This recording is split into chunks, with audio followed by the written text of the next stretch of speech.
আমার বোন বলল কেন? তুই চালাচ্ছে আমার বোন বলল কেন?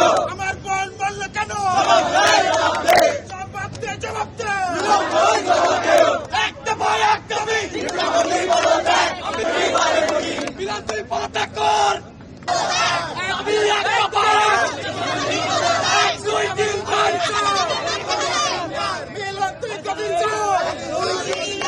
কেন 1 2 3 4 আমার বললো কেন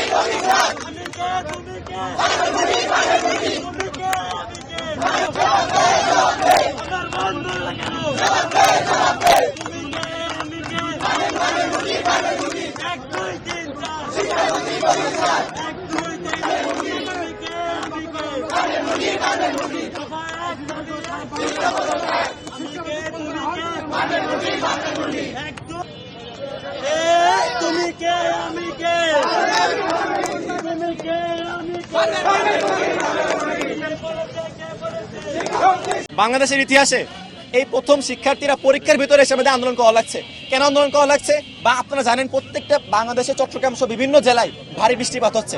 আমি যশোরের কথা বলি, আমরা আইসিটি পরীক্ষা দিয়েছি বৃষ্টির ভিতরে। আমরা গতকালকে যশোরের ভিতরে নাকি 19,000 শিক্ষার্থী পরীক্ষা দিতে পারেনি। এরপরে আমাদের শিক্ষামন্ত্রী তিনি আছেন নকল নিয়ে, তার একবার টনক নড়ছে না শিক্ষার্থীরা কে পরীক্ষা দিতে যাচ্ছে। আপনারা যদি একটু সোশ্যাল মিডিয়া আপনারা যদি একটু অবজার্ভ করে দেখতে পাবেন, আপনারা শিক্ষার্থীরা নৌকায় করে শিক্ষার্থীরা যাইতে যাইতে রাস্তায় পড়ে যাচ্ছে পানিতে, তবুও শিক্ষামন্ত্রী তিনি আছেন নকল নিয়ে তার পরীক্ষা দিতে হবে। এটা কেমন অমানবিক একটা। এরপরে শিক্ষামন্ত্রী তিনি শুরু থেকে বলছেন নকল হবে না, অথচ তিনি ইনফ্রাস্ট্রাকচারের বিন্দু পরিমাণ খেয়াল করছেন না। শিক্ষার্থীরা শিক্ষকদের সাথে রিলেট করতে পারতেছে না। একটা শিক্ষার্থী যিনি বুয়েট কুয়েট চুয়েট পাবলিক বিশ্ববিদ্যালয়ের ভাইয়ের কাছে যেভাবে তিনি সার্ভিস পাচ্ছে, রিলেট করতে পারতেছে। একটা কলেজের শিক্ষক তিনি যিনি শিক্ষা ক্যাডার, তার সাথে ততটা রিলেট করতে পারছেন। কেন পারছেন না? শিক্ষামন্ত্রীকে এদিকে খেয়াল করা উচিত না? তিনি আছেন নকল নিয়ে, নকল হবে না। আমরা হলে ঢোকার সাথে সাথে আমাদেরকে এমন আতঙ্কগ্রস্ত করা হয়, আমরা কি বলবো? আমাদেরকে হলে ঢুকে আতঙ্কগ্রস্ত করা, আমাদের সবার কাছে কিন্তু সে টয়টা গাড়ি নেই যে আমরা পানি ঠেলে আমরা সেখানে পরীক্ষা দিয়ে যাবো। এজন্য আমরা এখানে শান্তিপূর্ণ আজকে আন্দোলন আমরা মিছিল করেছি। আমাদের দাবি প্রথমত হচ্ছে শিক্ষামন্ত্রী পদত্যাগ। আমরা আগামী 24 ঘন্টার ভিতরে আমরা শিক্ষামন্ত্রী পদত্যাগ চাচ্ছি এবং বর্তমান যে বৈরী আবহাওয়া চলছে, এই আবহাওয়ার ভিতরে কোনো মতেই পরীক্ষা দেওয়ার মতো অবস্থা না। আমি আমার কথা আপনাদের কাছে তুলে ধরছি। আমি আইসিটি পরীক্ষা দেওয়ার জন্য আমি আসছি প্রত্যন্ত অঞ্চল গ্রাম থেকে, মনিরামপুর থেকে। সেখানে আকাশে মেঘ দেখলে বিদ্যুৎ থাকে না, শিক্ষার্থীরা কিভাবে পড়বে? এখন কি সেই জামানা আছে যে এখন হারিকেন জ্বালিয়ে কিংবা মোমো জ্বালিয়ে পড়তে হবে? আমাদের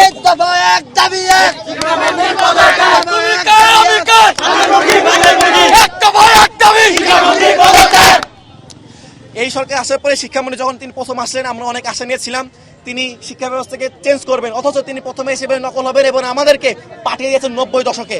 এখন কি কেউ নকল করে? এখন কিছু নকল করে জামানা আছেন, নকল করে না। তিনি আছেন গতানুগতিক সেই নকল নিয়ে আমাদেরকে যে পোস্টের প্যাটার্ন দিচ্ছে। আমরা আজীবন আমাদের শিক্ষা এমনভাবে করা হয়েছে, আমরা শুধুমাত্র বোর্ড কোয়েশ্চেন সলভ করে আমরা পরীক্ষা হলে যাই। তিনি কি করছেন? তিনি কোন পোস্টের প্যাটার্ন চেঞ্জ করে দিচ্ছেন।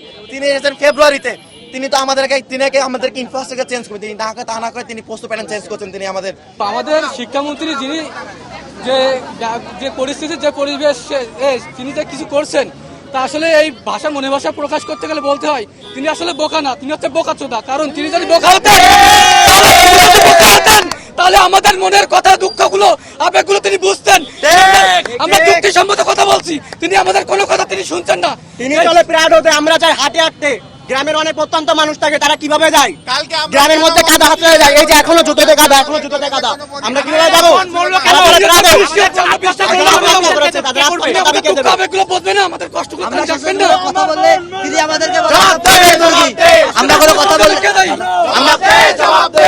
কথা বললে তিনি আমাদেরকে বলে আমরা নাকি ফার্মের মুরগি। আমাদের কি দেখে মনে হয় আমরা ফার্মের মুরগি?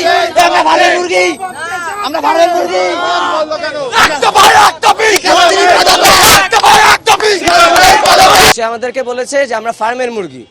তো 2 বছর আগে ঠিক জুলাই মাসে আমাদেরকে একজন বলেছিল রাজাকারের নাতিপুতিরা। তো রাজাকারের নাতিপুতি পড়ার কারণে তার কি অবস্থা হচ্ছে সেটা আমরা নিজেরাই দেখেছি। তো সেগুলো কি শিক্ষামন্ত্রী দেখে না? এই যে আমাদের পাশের দেশ ইন্ডিয়াতেও শিক্ষামন্ত্রীদেরকে ককরোচ বলছিল শিক্ষার্থীদেরকে। তারপর তারা এখন কি করতেছে আপনারা সবাই দেখতেছেন, সবার সামনে মিডিয়া আছে, সবাই দেখতেছে। তো শিক্ষামন্ত্রী যদি আমাদেরকে এরকম মনে করে থাকে তাহলে খুব তাড়াতাড়ি তার পতন হবে বলে আমরা আশা করতেছি। যদি না হয় তাহলে আন্দোলন আরো কঠিনতম হবে। আর আমরা শিক্ষার্থীরা কোন পর্যন্ত যেতে পারি তা আপনারা সবাই ভালো মতো করে জানেন। ধন্যবাদ। অনেক জেলায় জলাবদ্ধতার কারণে স্টুডেন্টরা ঠিকভাবে পরীক্ষা দিতে যাইতে পারছে না। এমনকি কালকে প্রায় 19,000 স্টুডেন্ট পরীক্ষা দিতে পারেনি। এমন অবস্থাতেও শিক্ষামন্ত্রী তিনি কোনো রকমের পরীক্ষা বন্ধ করছে না, তিনি কোনো মানবিকতাও দেখাচ্ছে না। তিনি আমাদের এমনকি বলছে আমরা নাকি ফার্মের মুরগি।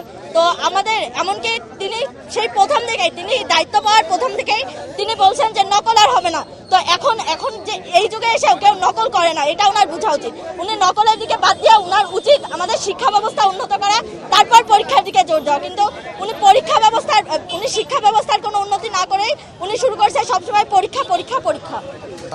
মূলত আমাদের যেটা হয়েছে এসএসসি 26 ব্যাচের, আপনারা দেখতে পাচ্ছেন সারা দেশব্যাপী যে বন্যা দুর্যোগপূর্ণ অবস্থাপূর্ণ এই অবস্থা, আমরা কেউ পরীক্ষা দিতে পারছি না। সারা দেশে কোথাও না কোথাও জলোচ্ছ্বাস বেঁধেছে। শুধুমাত্র চট্টগ্রামে যে বন্যা প্লাবিত হয়েছে বিষয়টা সেরকম নয়। আমরা দেখতে পাচ্ছি আমাদের ভাই এবং বোনেরা পরীক্ষা দিতে যে পানিতে পড়েছে, তাদের অ্যাডমিট কার্ড ভিজে যাচ্ছে, তাদের ক্যালকুলেটর ভিজে যাচ্ছে, তারা পরীক্ষা দিতে পারছে না, রাস্তার দুর্ভোগ যাচ্ছে, তারা যাতায়াত করতে পারছে না, রাস্তাতে পানি জলবদ্ধতার কারণে তাদের পরীক্ষা বিলম্ব হচ্ছে। এই কারণে আমরা চাচ্ছি সারা দেশে যেহেতু এক প্রশ্ন পরীক্ষা হচ্ছে, এই কারণে আমাদেরকে পরীক্ষা সাময়িকভাবে স্থগিত করা হোক এবং পুনর্বিবেচনা করে আমাদের আবার নতুন করে একটা রুটিন প্রকাশ করা হোক এই পরীক্ষার বিষয় নিয়ে। এবং 2 নম্বর যে দাবি আমরা করতে চাচ্ছি সেটা হচ্ছে গতকালকে যে পরীক্ষাটা হয়েছিল ফিজিক্স প্রথম পত্র, সেখানে আমাদের কাছে প্রশ্ন অসংখ্য পরিমাণে অসঙ্গতি রয়েছে এবং ভুল হয়েছে, যার কারণে আমরা চাচ্ছি যে এই পরীক্ষাটা আবার পুনর্বিবেচনা করা হোক, অথবা সবাইকে গ্রেস মার্ক দিয়ে আবার এই পাস করে দেওয়া হোক, অথবা এই যে 20 নম্বর এটা সবাইকে দিয়ে দেওয়া হোক, অথবা আমরা সবাই আবার পরীক্ষাটা দিতে রাজি আছি। এবং 3 নম্বর যে দাবিটা সেটা হলো 24 ঘন্টার মধ্যে এই ধরনের অসঙ্গতি এবং শিক্ষামন্ত্রী আমরা চাই না। তা 24 ঘন্টার মধ্যে এই ধরনের শিক্ষামন্ত্রীকে আমরা চাই না। এই শিক্ষামন্ত্রী পদত্যাগ করতে হবে। 24 ঘন্টার মধ্যে আমরা আলটিমেটাম দিলাম, যদি পরীক্ষা না হয় তাহলে আমরা পরীক্ষা বর্জন করব। এবং এই শিক্ষামন্ত্রী পদত্যাগের জন্য আমরা সারা দেশ থেকে 12 লক্ষ শিক্ষার্থীদের একসাথে নিয়ে আমরা এক দফা দাবি দেবো, শিক্ষামন্ত্রী পদত্যাগের দাবি দেবো। নগদ নিয়ে এলো হার না মানা হার অফার। সর্বনিম্ন 10,000 টাকা রেমিটেন্স নগদে পাঠালে থাকছে স্বর্ণের হার জেতার সুযোগ।